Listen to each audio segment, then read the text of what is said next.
Hello everyone. तो हम इस वीडियो में making of the constitution chapter start करेंगे। ठीक है, तो let's start with reference to objective resolution. ठीक है, ऑब्जेक्टिव रेजोल्यूशन हमने पिछली वीडियो में देखा था कि नेहरू जी की स्पीच थी। ठीक है, 1946 के टाइम पे कॉन्स्टिट्यूशन असेंबली कॉन्स्टिट्यूंट असेंबली जब बैठी थी ना, उस टाइम इन्होंने दी थी 13 दिसंबर को। ठीक है, तो हम इसको देखते हैं। पहली बात तो it was moved by doctor B R Ambedkar, ये पूरा गलत है ना। अभी मैंने आपको बताया नेहरू जी ने दी थी, ये स्पीच थी नेहरू जी की। दूसरी चीज़, it mentioned securing social economic and political justice to all the people of India. ठीक है, अगर आपको ये बात नहीं भी पता है तो दूसरी चीज़ आपको ये पता होगा कि ऑब्जेक्टिव रेजोल्यूशन जो है ये प्रेम्बल का बेस है। ठीक है, प्रेम्बल इसी पे बेस्ड है पूरा। ठीक है, तो प्रेम्बल में ये सारी चीज़ें मेंशन्ड है।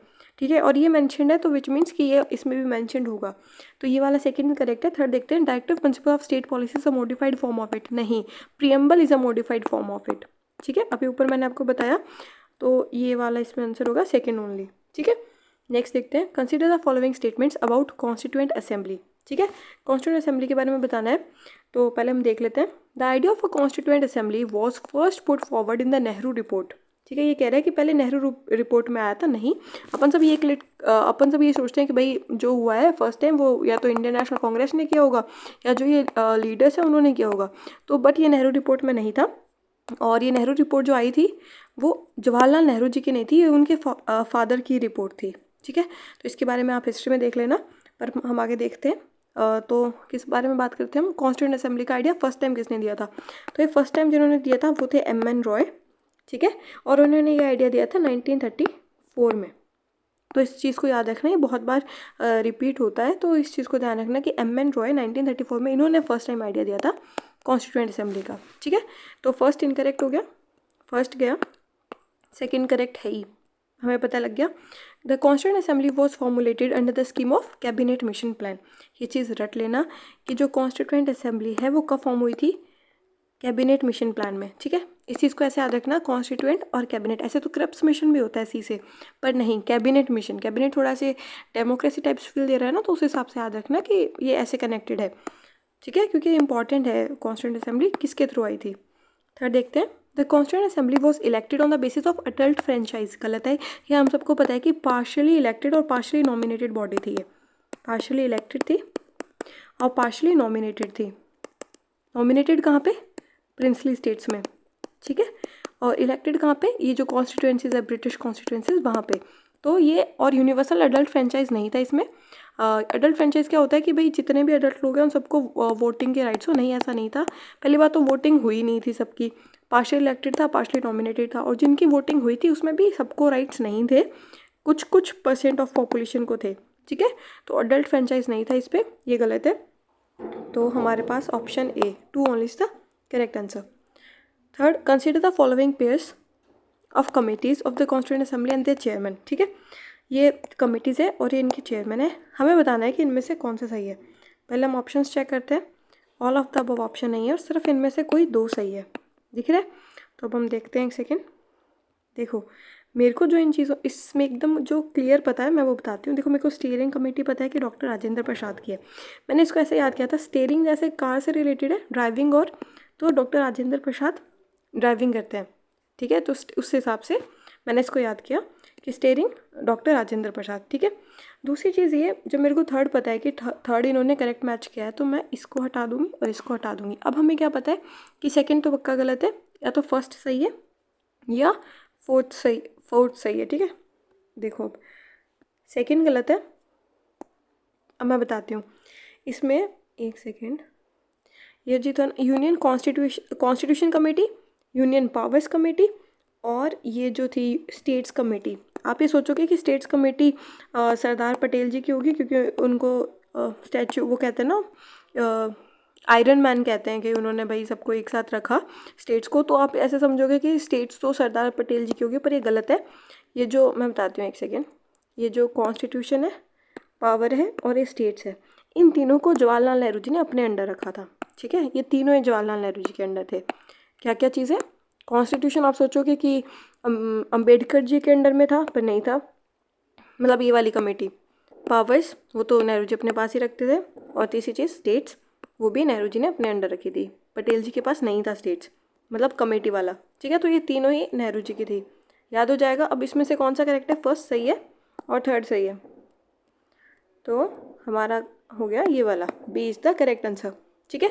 4 देखते हैं। Consider the following statements about enforcement of the constitution, ठीक है। Some of the constitutional provisions related to citizenship election oath by the president came into force on the date of adoption of the constitution, ठीक है। और second क्या है? With the complete adoption of the constitution Indian independence act 1947 was repealed. With the complete adoption of the constitution, एक second ये बताती हूँ मैं। देखो, गवर्नमेंट ऑफ इंडिया एक्ट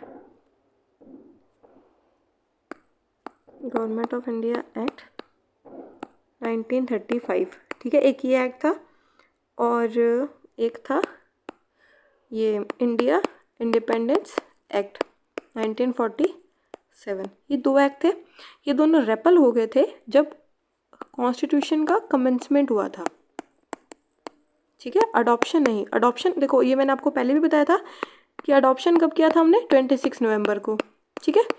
और कमेंसमेंट कब हुआ था? 26 जैन को।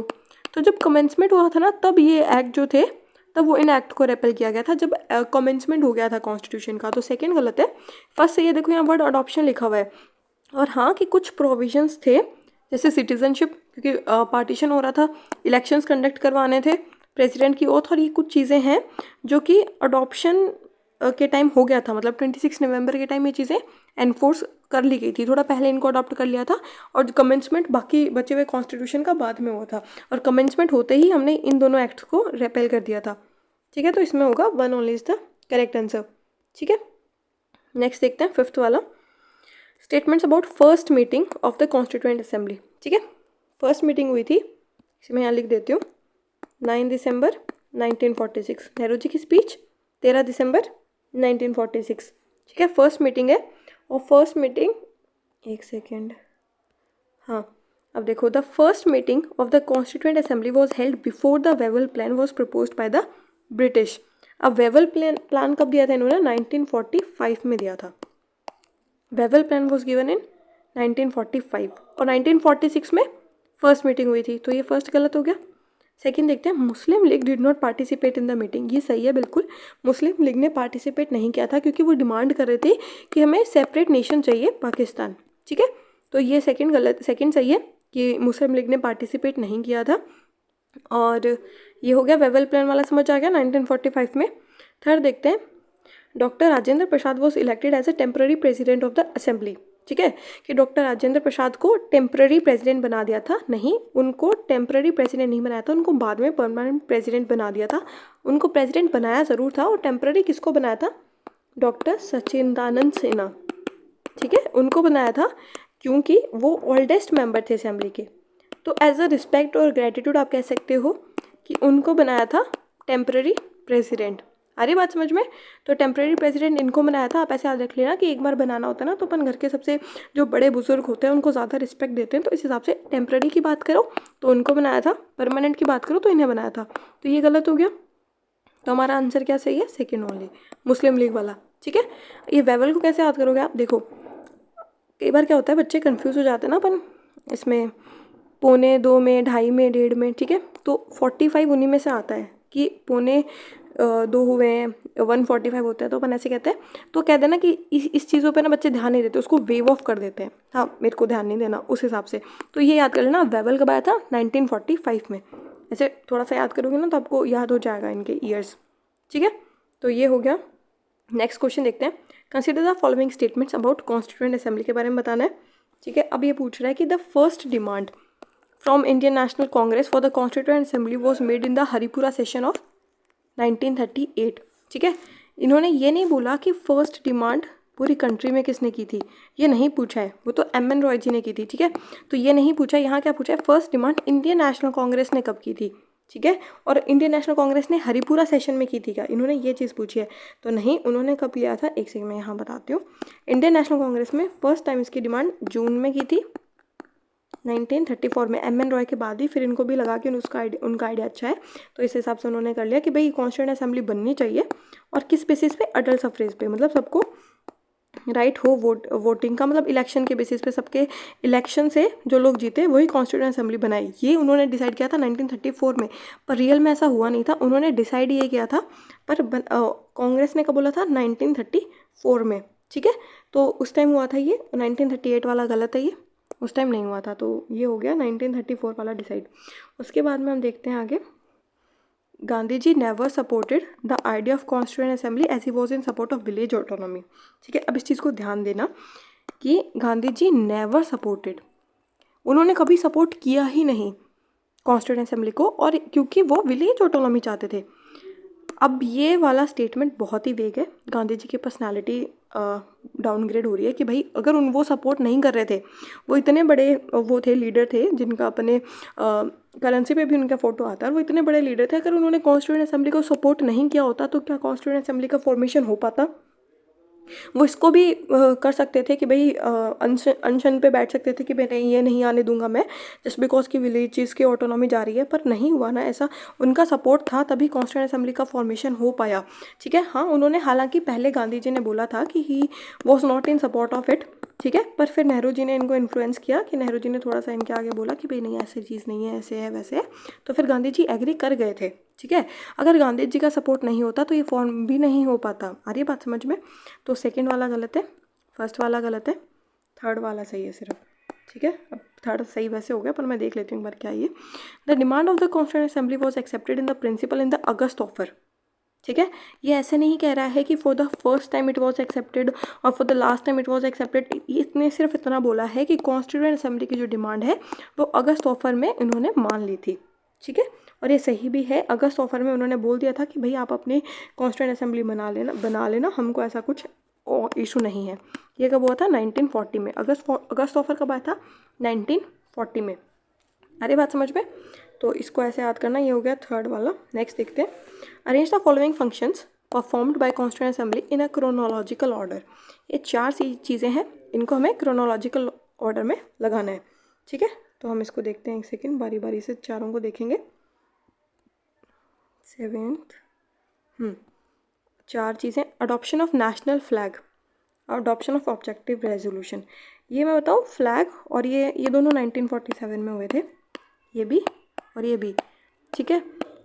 आई गेस मैं बताती हूँ, इन दोनों में से एक जैन में हुआ था, ये जैन में हुआ था, और नेशनल फ्लैग वाला जुलाई में हुआ था, और ये 22 जुलाई को, ये 22 जैन को, यही हुआ था शायद ऑब्जेक्टिव रेजोल्यूशन। मैंने इसको ऐसे याद किया कि ऑब्जेक्टिव रेजोल्यूशन पहले आता है। हाँ, ठीक है, मैं बताती हूँ कैसे याद किया इसको, मैं आपको भी याद करवाती हूँ। नेशनल फ्लैग और ऑब्जेक्टिव रेजोल्यूशन। ऑब्जेक्टिव रेजोल्यूशन ऐसा लगता है ना कि हमने शपथ ली है कि हम आगे से ऐसा नहीं करेंगे, और शपथ हम लोग कब लेते हैं? हम रेजोल्यूशन कब लेते हैं? न्यू ईयर पे, ठीक है। तो उस हिसाब से याद किया मैंने इसको, जैन में है ये ईयर, दोनों को आज़ादी के टाइम ये याद किया था, जिस ईयर में आज़ादी मिली है उसी टाइम पे ये दोनों चीज़ें हुई है। उसके बाद में नेशनल फ्लैग का भी याद किया मैंने कि अगस्त के टाइम पे, जब 15 अगस्त आता है उससे पहले तैयारियां शुरू हो जाती है, ठीक है, कि भाई परेड वगैरह करवाते हैं स्कूल्स में, तो जुलाई में होता है ये सारी चीज़ें स्टार्ट। तो उस हिसाब से जुलाई मंथ याद किया मैंने, और तारीख दोनों की 22 थी, ठीक है। तो इसलिए मुझे कन्फ्यूजन नहीं हुआ, तो ये मैंने बता दिया। अब इनमें से क्रोनोलॉजी कौन सी है कि पहले थर्ड हुआ था फिर फर्स्ट हुआ था, तो पहले थर्ड फिर फर्स्ट, ठीक है। ये भी ठीक है, वैसे ये गलत है। अब आगे देखते हैं। Election of doctor Rajendra Prasad as the president of the assembly, ठीक है। अब देखो, टेम्पररी जब फर्स्ट मीटिंग हुई थी यानी 9 दिसंबर को, उस टाइम टेम्पररी बनाया था, यानी वो सिन्हा जी को बनाया था, मैंने आपको बताया था कि ओल्डेस्ट मेंबर है, ठीक है। तो फिर राजेंद्र प्रसाद जी की इलेक्शंस कब हुए थे? राजेंद्र प्रसाद जी के इलेक्शंस हुए थे 11 दिसंबर को, ठीक है, 11 दिसंबर 1946।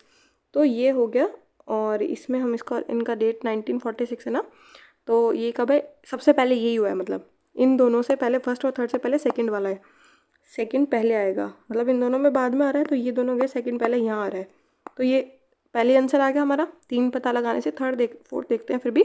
Ratification of India's membership of the Commonwealth, ठीक है, ये वाला हुआ था 1949 में, ठीक है, कि हमने रेटिफाई किया था इंडिया की जो मेंबरशिप है कॉमनवेल्थ की। ये ऐसे भी याद कर सकते हो कि ये आज़ादी के बाद ही हुआ है, ठीक है।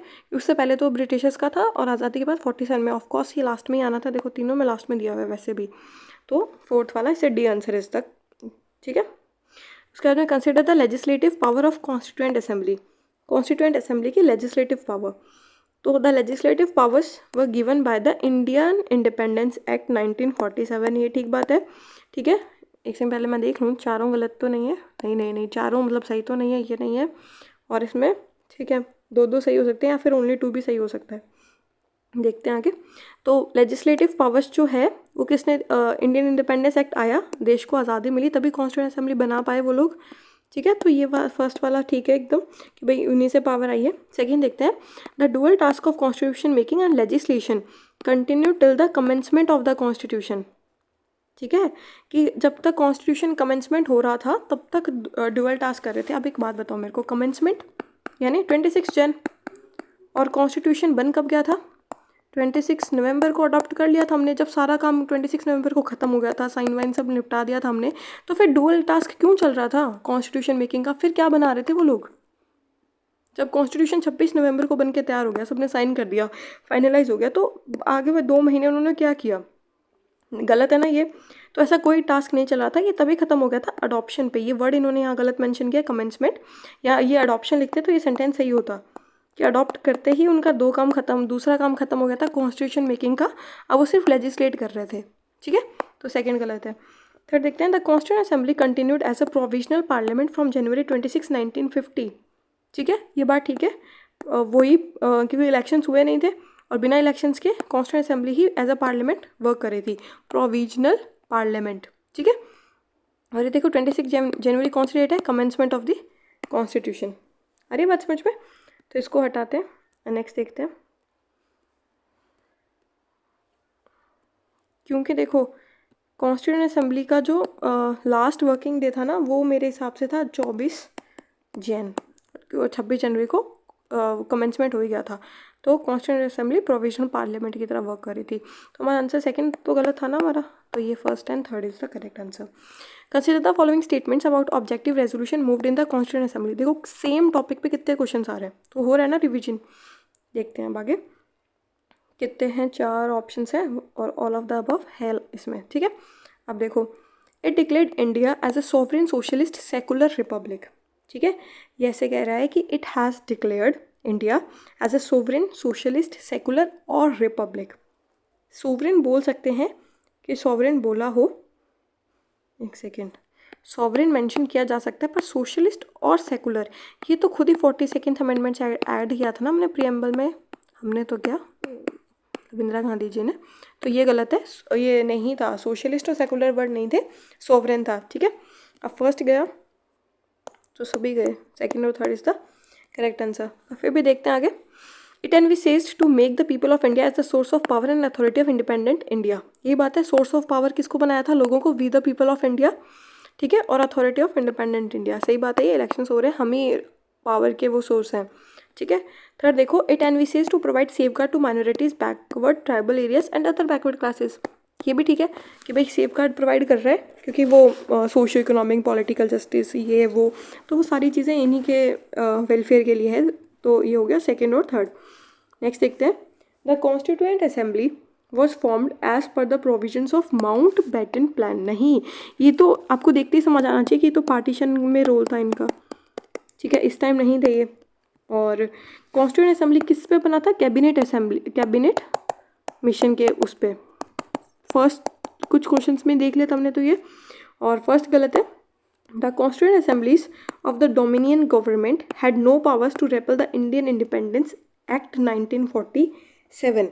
ये ऐसे कह रहा है कि भाई जो ये डोमिनियन गवर्नमेंट है, यानी पाकिस्तान या इंडिया मान लो अपनी, तो यहाँ पे मेजरली इंडिया की बात हो रही है, वो डोमिनियन गवर्नमेंट ही थी, और हम लोग 19 जब तक हमारा जो कॉन्स्टिट्यूशन है ना उसका कमेंसमेंट नहीं हुआ तब तक हम डोमिनियन स्टेटस उसी में थे, ठीक है, मतलब हम लोग थे, एक सेकेंड, 1950 तक आई गेस हम लोग डोमिनियन स्टेटस में थे, जब तक वो नहीं हो जाता, कमेंसमेंट नहीं हो जाता कॉन्स्टिट्यूशन का।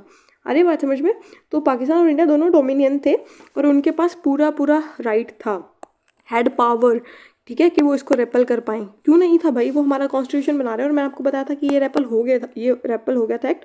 और कौन सा act? Government of India act 1935।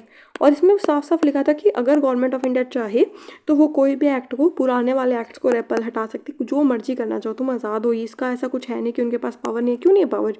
अब जब आज़ादी मिल चुकी है तो ऐसा कुछ वो सीन नहीं है। ठीक है, तो ये सेकंड गलत है, इसमें neither 1 and 2 is the correct answer.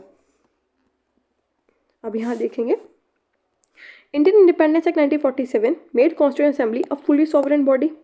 सही बात है, लेजिस्लेशन के राइट भी यहीं से आए थे और फुली सॉवरेन बॉडी भी बनाया था कि तुमको जो करना है वो कर लो। कोई पुराना एक्ट तुमको हटाना है, रेपेल करना है, कोई नया लाना है, कोई अमेंडमेंट करना है, जो मर्जी करो, तुम सॉवरेन हो आज से। ठीक है, तो फर्स्ट सही है।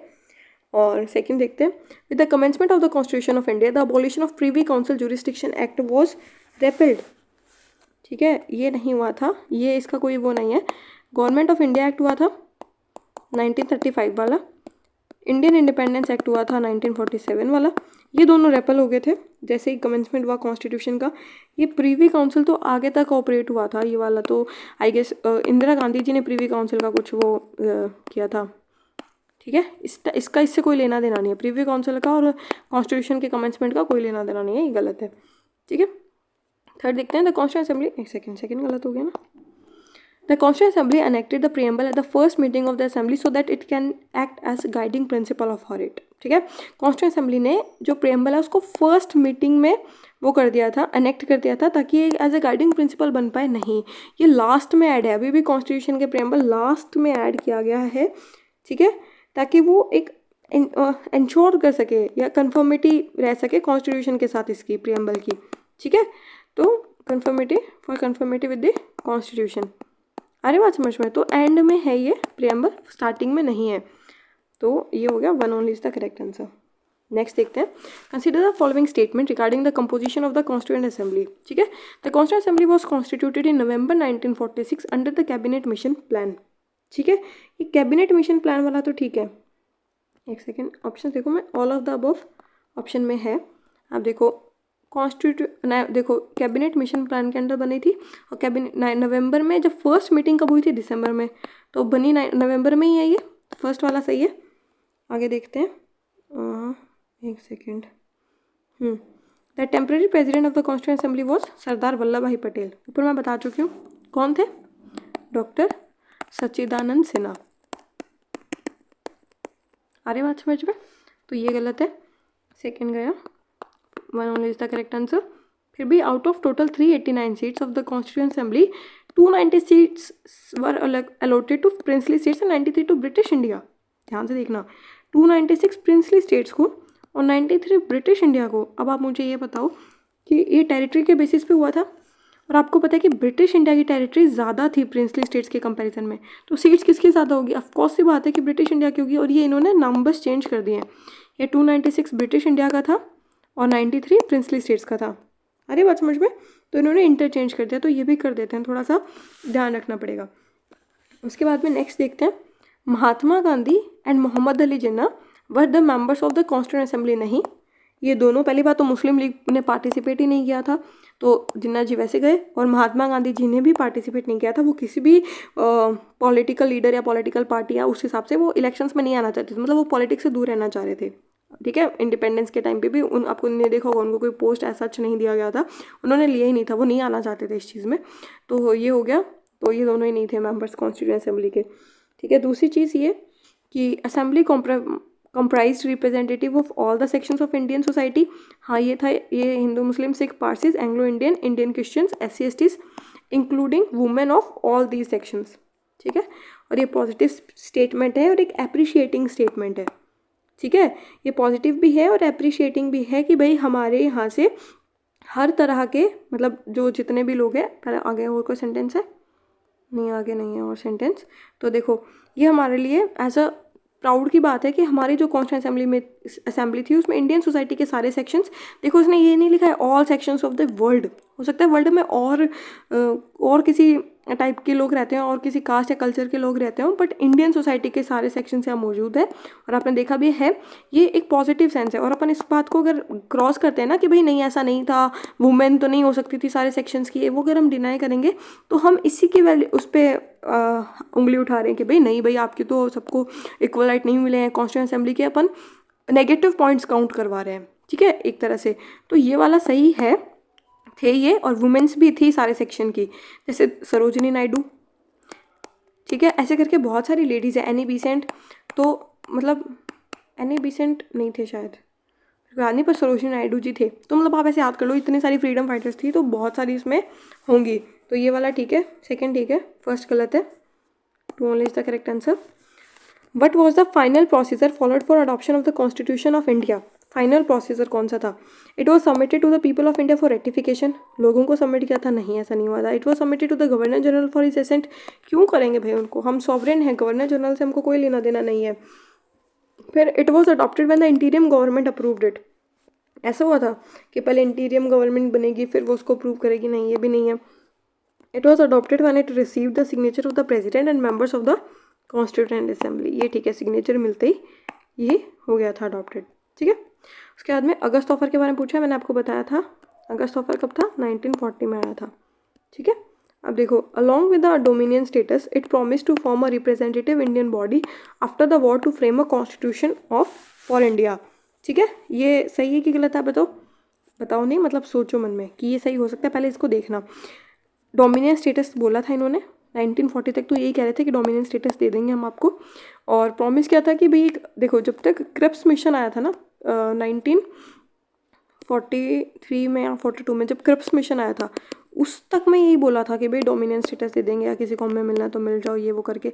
उसके बाद लोग भड़के थे, तब आज़ादी के बारे में बात हुई थी। तब तक तो यही बोला जा रहा था डोमिनियन स्टेटस, ठीक है। तो लोग फेडअप हो चुके थे इस चीज़ से। तो अगस्त ऑफर में डोमिनेंट स्टेटस की बात की गई थी और इसने बोला था कि भाई एक इंडियन बॉडी बना देंगे जिसमें इंडियन रिप्रेजेंटेटिव होंगे आफ्टर द वॉर, ताकि वो कॉन्स्टिट्यूशन बना पाए इंडिया का। ये बात उन्होंने बोली थी, ये बात ठीक है।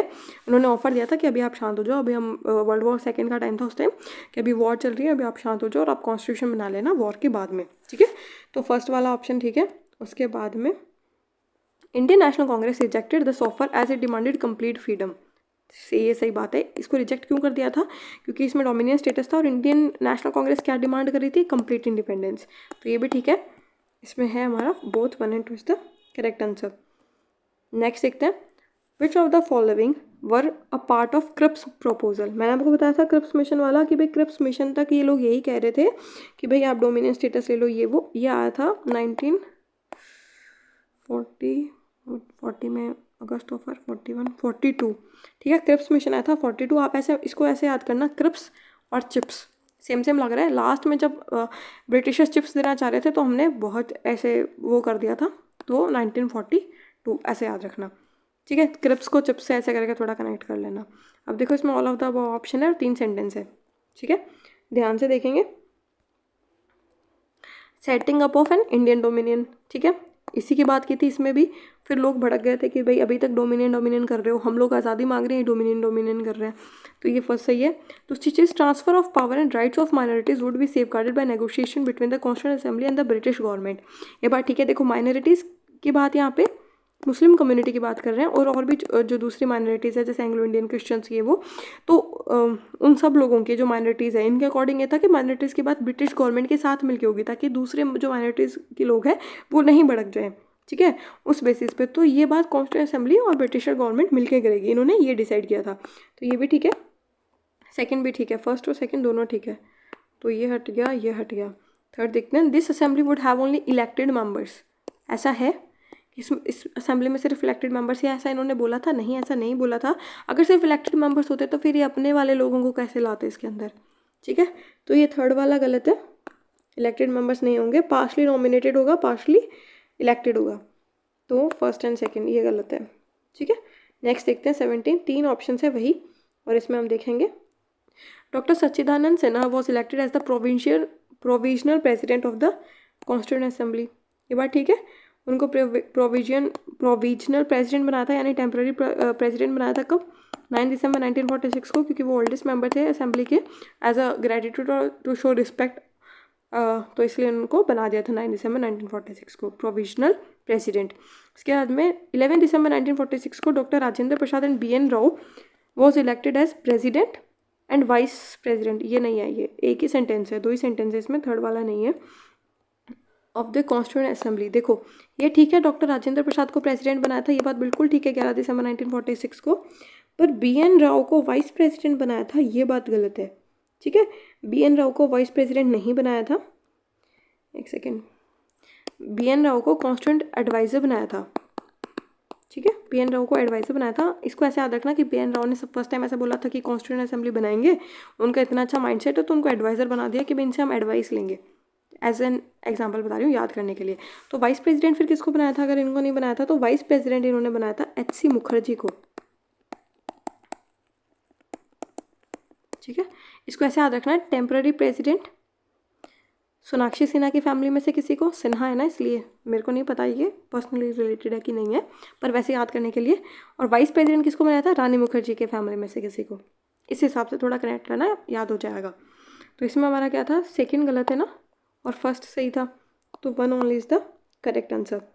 18th देखते हैं। Which of the following provisions were borrowed from the government of India act 1935। इनमें से कौन सा लिया हुआ है, एक सेकेंड, 1935 एक्ट से फेडरल स्कीम ली गई है। ठीक है, फेडरल स्कीम ली थी इन्होंने कि भाई अगर 50% स्टेट्स फेडरेशन है या 50% क्या कहते हैं उसको, पॉपुलेशन वाली एरियाज अगर मिल जाते हैं तो वो फेडरेशन बन जाएगा इंडिया का। बट ये कभी भी एग्जीक्यूट नहीं हो पाता क्योंकि 50% पॉपुलेशन या स्टेट्स माने ही नहीं थे, ठीक है, ज्वाइन होने के लिए, तो फेडरेशन बन नहीं पाया था, पर फेडरल स्कीम थी उसमें। ठीक है, 1935 वाले में पब्लिक सर्विस कमीशन भी था। अब हमें इतना पता लग गया तो हम फर्स्ट और सेकेंड साथ में हैं तो इसको हटा ही देंगे। और क्या ऑप्शन है लास्ट वाला, 1 और 4। ठीक है, तो फर्स्ट और सेकंड सही है तो इसको भी हटा देंगे। अब हमारे पास सिर्फ 2 ऑप्शन बचे, और ऐसे 2 ऑप्शन बचे तो एग्जाम में छोड़ के नहीं आना है, अटेम्प्ट करना है। ठीक है, अब 4 तो हमने हटा दिया, रूल ऑफ लॉ नहीं मेंशन है, ये सीधा क्या पता है, आप इसको टिक कर देते, मैं होती तो इसको टिक मैं कर देती, क्योंकि मैं ऐसे सोचती कि भाई गवर्नमेंट, अगर ये ऑप्शन ऐसे नहीं होते कि भाई गवर्नमेंट ऑफ इंडिया एक ब्रिटिशर्स लाए थे और उनके वहाँ रूल ऑफ लॉ ही चलता है, तो हो सकता है कि भी उन्होंने दिया हो, पर फिर वो इतना अच्छा काम इंडिया में आके तो नहीं करेंगे। तो ये नहीं है ऐसा, ये ब्रिटिश कॉन्स्टिट्यूशन से लिया है हमने, पर इस एक्ट में नहीं था ये। दूसरी चीज़, इमरजेंसी प्रोविजंस और एडमिनिस्ट्रेटिव डिटेल्स, हाँ ये दी गई थी, उन्होंने ये दी थी।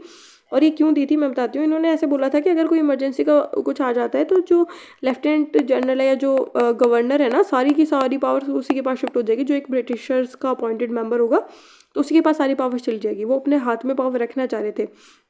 तो ये भी first, second and third is the correct answer. ठीक है, नेक्स्ट देखते हैं question number 19th। Only one provision of the Constitution was passed without virtually any debate in the introduction is the introduction of universal suffrage। ये बात ठीक है, वो पहले भी जब इंडियन नेशनल कांग्रेस लाई थी कि भी कॉन्स्टिट्यूएंट असेंबली बननी चाहिए, उन्होंने भी यही बोला था कि भी अडल्ट सफरेज पे होना चाहिए, इलेक्शंस पे होना चाहिए कॉन्स्टिट्यूएंट असेंबली। हालांकि वैसा हो नहीं पाया था, पर ये ठीक है, ये बात इनकी ठीक है कि सिर्फ ये एक ही प्रोविजन है। पहली बात, एक ही प्रोविजन है, याद रखना, एग्जाम में आ जाएगा तो आप ओनली देख के गलत कर दोगे, ये नहीं है, ये सही बात है बिल्कुल कि एक ही ऐसा प्रोविजन था जिसको बिना किसी डिबेट के अडॉप्ट कर लिया था कि भाई ये सही बात है, इसमें डिबेट की ज़रूरत भी नहीं थी कि जो भी एडल्ट लोग हैं सबको राइट होना चाहिए, ठीक है, वोटिंग का। तो ये फर्स्ट वाला बिल्कुल ठीक है। दूसरी चीज़, the framers of the constitution were not averse to borrowing from other constitutional tradition. Averse मतलब अगेंस्ट में, ठीक है।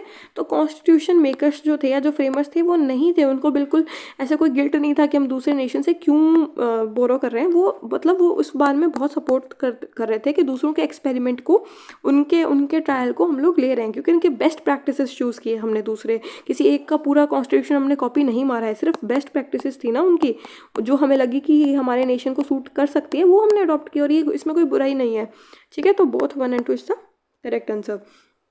सेकेंड देखते हैं, the constituent assembly worked as the first parliament of free India, ठीक है, ये सही बात है। फर्स्ट पार्लियामेंट मैंने आपको ऊपर भी बताया था कि कॉन्स्टिट्यूशन मेकिंग का काम खत्म होने के बाद ये टेम्प्रेरी पार्लियामेंट के रूप में इन्होंने काम किया था, जब तक इलेक्शंस नहीं हो रहे थे, क्योंकि आज़ादी मिलने के बाद 1952 में इलेक्शंस का रिजल्ट आया था, ठीक है। तो उतने में कोई तो पार्लियामेंट, कोई तो ऐसा चाहिए ना, तो उस टाइम यही वर्क कर रहे थे एज अ पार्लियामेंट, ठीक है। तो ये ठीक है। सेकंड देखते हैं, no women were part of the constituent assembly, ये गलत है। ऊपर भी बता दिया था कि इतने सेक्शंस की फीमेल्स थी, हर रिलीजन की जो इंडियन सोसाइटी में है, जैसे पारसीज की, हिंदू, मुस्लिम, तो इतनी सारे हर रिलीजन की थी, तो वुमेन ऑफकोर्स थी, ऐसा नहीं है कि एक भी वुमेन नहीं थी। फिर सारी जो लीडर्स हैं वो कहाँ गई, इक्वालिटी की बात कर रहे हैं यहाँ पे और वुमेन्स ही नहीं होगी, ये गलत बात है, ठीक है। सरोजनी नायडू जी थे और भी बहुत ऐसी ऐसी फ्रीडम फाइटर्स थे जो भाई वुमेन्स थी और थे इसमें, ये सेकेंड बिल्कुल ही गलत है। तो first is the correct answer. Next देखते हैं, कॉन्स्टिट्यूंट असेंबली वॉज कंपोज रफली along the line suggested by which of the following, मतलब किसके रफली किसके जैसा सा इसको कंपोज किया गया है या किसके उस बिहाफ पे। तो कैबिनेट मिशन प्लान के बाद में ही हुआ था, ये हम इतनी बार पढ़ चुके हैं। उसके बाद में फिर से कमिटीज़ दे दी और फिर इनसे मैच करना है। 3 ही है क्या? हाँ 3 ही है और all of the above option नहीं है, मतलब एक तो गलत है इनमें से। अब देखो मैंने आपको बताया था स्टीयरिंग कमेटी ड्राइव कौन करता है, डॉक्टर राजेंद्र प्रसाद नेहरू जी नहीं कर रहे हैं, तो ये स्टीयरिंग कमेटी इन्होंने गलत दे दिया। स्टीयरिंग कमेटी थी राजेंद्र प्रसाद जी की, तो सेकंड गलत है। बच्चा क्या 1 या 3 या 3? 3 तो बिल्कुल सही है, rules of procedure committee Rajendra Prasad. अब देखो इस चीज़ को आप ऐसे भी लिंक कर सकते हो, सही मैं बताती हूँ। मैंने आपको बताया था स्टीयरिंग ड्राइविंग कौन कर रहे हैं, राजेंद्र प्रसाद जी, ठीक है। तो रूल्स और रूल को जो प्रोसीजर है वो बताएंगे कौन, गाड़ी चलाने का प्रोसीजर कौन बताएंगे, वो भी राजेंद्र प्रसाद जी। रूल्स कौन बताएगा प्रोसीजर का, राजेंद्र प्रसाद जी, ठीक है। तो इससे ऐसे कनेक्ट कर लेना। तो ये थर्ड बिल्कुल ठीक है, अपने ऑप्शन में देखा, सेकंड गलत था।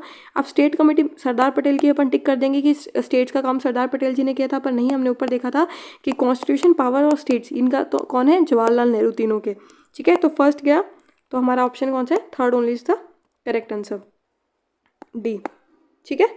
नेक्स्ट देखते हैं 23rd, which of the following members of the इंटीरियम government formed in 1946।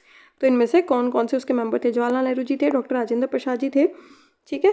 अब सरदार पटेल भी थे और लियाकत अली खान जी भी थे। तो 1, 2, 3 और 4 सारे के सारे ठीक है। नेक्स्ट देखते हैं 24th नंबर, कॉन्स्टिट्यूंट असेंबली के रिगार्डिंग स्टेटमेंट्स है, हमें इनके बारे में बताना है। It was a fully sovereign body which could frame any constitution it please.